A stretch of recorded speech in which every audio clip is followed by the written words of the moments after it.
네, 여러분 안녕하세요. 아리팍입니다. 한국 부동산은 왜 이렇게까지 양극화되는가? 그리고 왜 정부의 의지와 시장의 결과는 다르게 나타나는가? 이 질문으로 오늘 팟캐스트를 시작해 보겠습니다. 2003년부터 2008년 먼저 노무현 정부 시기를 보겠습니다. 이 시기는 강력한 부동산 규제의 상징처럼 회자됩니다. 종부세 도입, 투기 지역 지정, 대출 규제 등 정책 메시지는 명확했습니다. 투기를 잡겠다. 그런데 서울 아파트 가격은 상승했습니다. 부동산원 기준 서울 아파트 매매 가격 지수는 해당 기간 동안 크게 상승했습니다. 왜 이런 일이 벌어졌을까요? 핵심은 공급의 경직성과 수요의 집중입니다. 강남, 서초, 송파 같은 핵심 입지는 학군과 교통과 직주 근접이라는 요소가 이미 갖춰져 있었고, 규제가 강화될수록 오히려 희소성이 더 부각되었습니다. 규제가 전체를 누르려 했지만 결과적으로 좋은 것과 나쁜 것의 차이를 더 또렷하게 만들었습니다. 다음으로 2017년부터 2022년까지 문재인 정부 시기입니다. 25차례 이상의 부동산 대책이 발표되었습니다. 대출 규제, 다주택자 중과세, 임대차 3법, 규제지역 확대, 집값 안정. 그런데 서울 아파트 가격은 어떻게 됐죠? 급등했습니다. 저는 이 문재인 대통령 시기 때 서울 아파트 가격을 보면서 나는 서울 아파트를 못 사겠구나 라는 생각에 상대적 박탈감에 눈물을 흘렸습니다. KB와 부동산원 통계 간 차이는 있었지만 누적 상승폭이 상당했던 것은 누구나 인정할 것입니다. 여기서 중요한 포인트는 정책이 많았는데 왜 가격은 올랐는가입니다. 답은 구조입니다. 초저금리 환경에서 유동성이 확대되고 공급은 지연된 상태에서 수도권에 집중된 수요가 있었죠.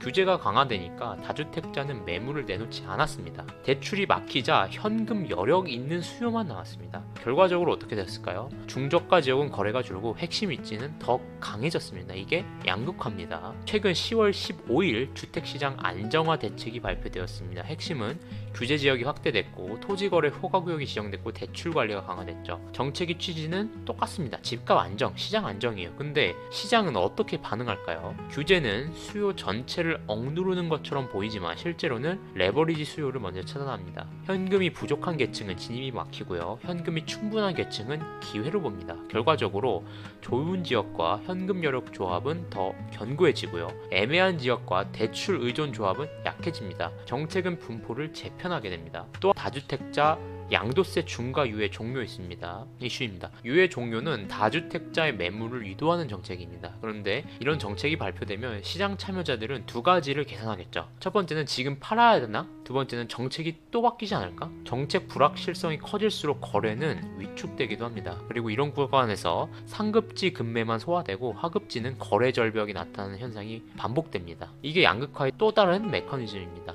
많은 분들이 이렇게도 말하죠. 인구가 줄면 집값은 떨어진다. 근데 현실은 그럴까요? 아닙니다. 인구가 줄어도 서울 핵심 지역은 인구가 유지되거나 오히려 수요가 집중됩니다. 지방은 소멸하고요. 서울은 밀집합니다. 이건 일본에서도 이미 관찰된 현상입니다. 총량이 줄어도 기회가 있는 곳은 더 강해집니다. 자, 여기서 정부의 이지는 시장 방향에 영향을 줄 수 있습니다. 하지만 시장의 중력은 그런 정부 정책이 아니라 희소성과 유동성과 같은 자본 흐름에 의해 결정된다는 겁니다. 금리가 낮으면 자산이 오르고요. 유동성이 늘면 핵심 자산이 먼저 오릅니다. 규제가 강하면 자본력이 있는 쪽이 유리해져요. 이 구조는 정권이 바뀌어도 크게 달라지지 않습니다. 그래서 저는 양극화는 정책의 실패라기보다는 이 구조의 결과일 가능성이 높다라는 말씀을 드립니다. 자, 그러면은 비트코인으로 넘어가 봅시다. 부동산은 물리적 희소성, 국가 통제, 세금 규제 리스크와 높은 진입 장벽을 가지죠.